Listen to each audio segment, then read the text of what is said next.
वही सन बाड़त यार, मन करे कि तोहरा के देखी बार बार।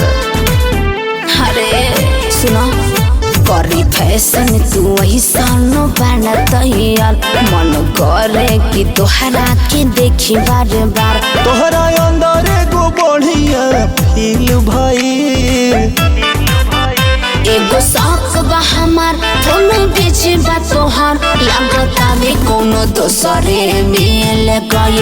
एगो शौक बा हमार कोनो बीच बा तोहार, लागता भी कोनो दोसरे मिल गइल।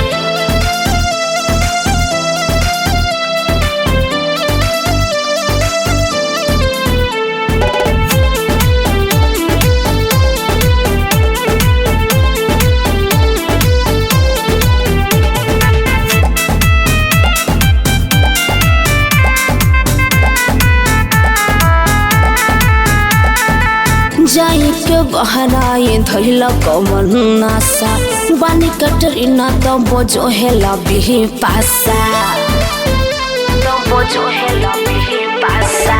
नहीं कटरीना नई है बिपाशा, तू ही बारू जान कैसे दी दिलासा। तोहरे चक्कर में आटा है गिल भाई, एगो शौक बा हमार कोनो बीच बा तोहार, लागता भी कोनो दोसरे मिल गइल। एगो शौक बा हमार कोनो बीच बा तोहार, लागता भी कोनो दोसरे मिल गइल। लागता भी कोनो दोसरे मिल गइल।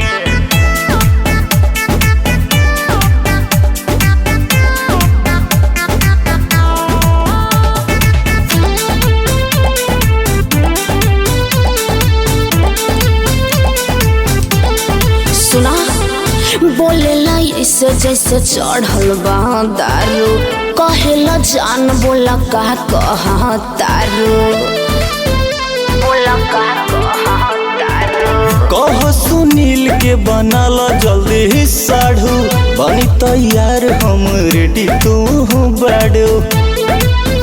हमरा बॉडी के सिस्टम हिल गई, एगो शौक बा हमार कोनो बीच बा तोहार, लागता भी कोनो दोसरे मिल गइल।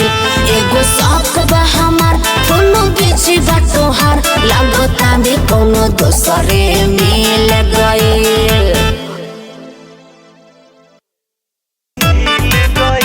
एगो शौक बा हमार कोनो बीच बा तोहार, लागता भी कोनो दोसरे मिल गइल। एगो शौक बा हमार कोनो बीच बा तोहार, लागता भी कोनो दोसरे मिल गइल।